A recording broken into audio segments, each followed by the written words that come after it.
des gammes, des accords et des intervalles. Et oui, regardez. Bon, la fréquence, ça y est, on a vu, là, vous comprenez mieux que c'est un spectre continu. Et puis là, voilà, c'est une amie qui chante, là. Mais j'ai retiré le son quand même pour pas vous... Voilà. Donc c'est elle, là. Pardon. Là, c'est elle.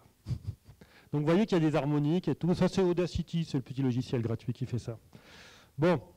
Et si on regarde ce que c'est qu'un son pur, une petite définition du son pur, c'est la sinusoïde. La sinusoïde, voilà, c'est ce fameux... Si on regarde sur la transformée de Fourier d'une sinusoïde, c'est un Dirac en Fourier et réciproquement, en plan de Fourier, en fréquence. Donc vous voyez ici, j'ai quelque chose qui ressemble à une impulsion qui est calée sur une période très précise. Hein, puis vous voyez 10 dB, 0 dB, moins 10 dB. Les gens qui connaissent un peu les dB sauront que là, il n'y a vraiment qu'une seule fréquence. Hein, ça s'élargit très peu, mais pour des niveaux sonores qui sont extrêmement bas. Et vous voyez ici la sinusoïde qui est représentée. Bon, ben celle-là, je crois que même que je peux cliquer dessus, ça fait un son. Ça me permettra de vérifier si ça marche. Ça marche. Ça marche. C'est quoi ça? C'est une note qui est aux environs de 800 Hz. 880 Hz, je dirais à l'oreille, comme ça. Comment, vous n'avez pas repéré non plus? Bon, enfin, c'est simple. Vous avez tous un fréquence-mètre dans l'oreille, sinon vous seriez incapable de chanter. Donc, oui. Alors pourquoi 880? Parce que les musiciens auront repéré que c'était un La.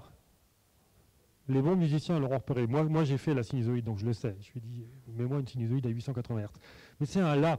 Et le La, il est une octave au-dessus du La du téléphone, là. Et le La du téléphone, il est à 440 Hz. Donc les gens qui ont un petit peu d'habitude de téléphoner, ils se seront rappelés que c'est juste l'octave au-dessus, donc x2 sur la fréquence. La note et la gamme. Qu'est-ce que c'est que la note et la gamme? Eh bien, c'est comme dans les télécoms, c'est un peigne de fréquences normalisé sur lesquelles on va imposer aux gens ces fréquences pour communiquer. Donc ça, c'est des télécoms, quelque part. J'ai ici Do, Ré, Mi, Fa, Sol, La, Si, Do. Eh bien, si je considère l'égalité des demi-tons entre eux avec une multiplication par 2 sur une octave du Do au Do, et ben voilà, je m'oblige à avoir des valeurs de fréquence exactes ici, qui vont correspondre du passage d'une note à l'autre à 2 puissance 1/12e. Voilà, on n'a pas le choix. Et puis, ça, c'est la relativité des notes les unes par rapport aux autres. Et puis, pour savoir où est-ce qu'on met ça, ben, on met un étalon de fréquence, voilà, comme en télécom, on dit. Et cet étalon de fréquence, c'est un diapason. Alors, où est mon curseur? Voilà, ce diapason, c'est le La du diapason. Et écoutez bien par rapport à celui qu'on a entendu sonner tout à l'heure. C'est un La, c'est le La 440 du diapason, donc il est bien une octave au-dessus de celui qu'on a entendu avant. Bon, une fois qu'on a fait ça, ben, quand on représente un son pur, ou en tout cas son premier harmonique, on appelle ça une note. Hein, et puis, Do, Ré, Mi, Fa, Sol, La, Si, Do, ce n'est jamais que des relations de fréquence des notes les unes par rapport aux autres qu'on a inscrites sur un moyen totalement arbitraire et parfaitement démodé qui s'appelle une portée, avec des demi-tons placés où on ne veut pas, avec des dièses et des machins, enfin bon, des machins qui vous ont tous fait souffrir au solfège. Hein.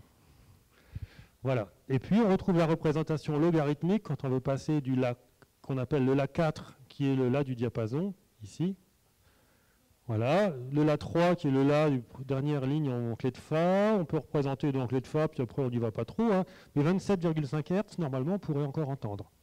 Et puis tout là-haut, ben, on peut entendre, hein. Celui-ci, on le joue couramment, et celui-là il est encore sur le piano. C'est peut-être la dernière note d'ailleurs, je vérifie. Non, il en reste encore. Voilà.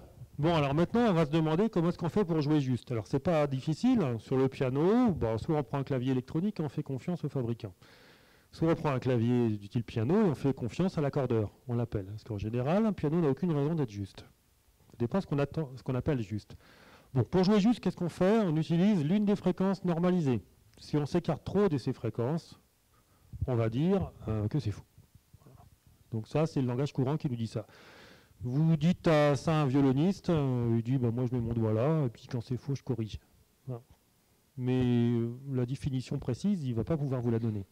Donc il va avoir l'habitude d'avoir dans son fréquence-mètre interne les notes qui correspondent à ce qu'il appellera la justesse, qui sont suffisamment en mémoire.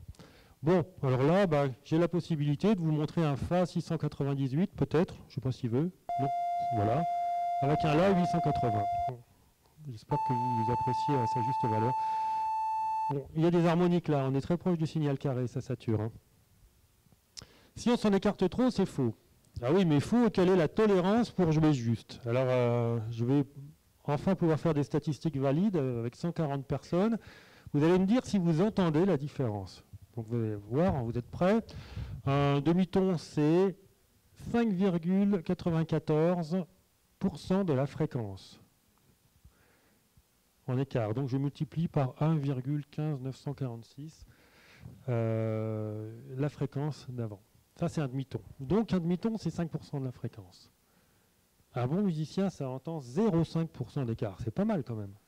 Hein. Donc vous êtes peut-être, vous allez pouvoir voir si vous l'entendez. Je vais vous proposer d'entendre successivement, donc quand vous êtes prêts, un là à 880, un là avec 1%, puis on va revenir à la référence, et puis après vous entendrez à 0,5%.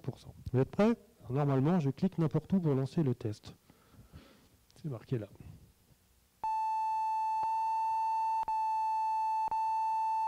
Vous avez entendu les quatre? Alors les premiers, c'est facile. Et les deux derniers, vous entendez? C'est pas très très clair. Hein. Je peux le remettre en arrière. Voilà. Attendez. Je peux le remettre en arrière. Vous êtes prêts?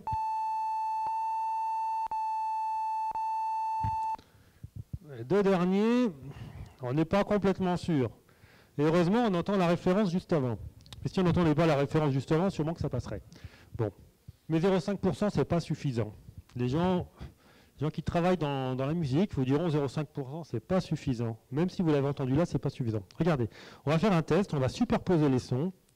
Donc si vous jouez à 0,5% par rapport à votre voisin, imaginez que vous jouiez tous les deux la même note, je sais pas, la guitare, le violon, il ne faudrait pas tirer trop la corde pour ne pas faire monter la note. Écoutez ce que ça donne quand on superpose les deux. Alors il faut que je retrouve mon curseur. Si vous le trouvez, vous me dites. Voilà, il est là. Vous entendez ça? Alors, vous me dites, oui, le deuxième, il fait une ondulation bizarre. Non, c'est pas le deuxième. Je vous le fais écouter tout seul. Il fait que ça. C'est quand on met les deux ensemble. On entend ça. Et ça, c'est quoi? Eh bien, c'est des interférences plus ou moins désagréables à l'oreille. Alors, pour être certain qu'elles soient désagréables à l'oreille, vous faites l'expérience avec deux flûtes à bec dans l'aigu. Et pour ceux qui sont très bien équipés, vous essayez avec deux piccolos dans le suraigu. Et là, il y en a qui ont essayé déjà. Il y en a qui ont déjà essayé, et là vous me comprenez. C'est insupportable. C'est insupportable, pourquoi? Parce que le battement, qu'est-ce qui se passe? Hein? Eh bien oui, des interférences, mais alors, comment jouer juste?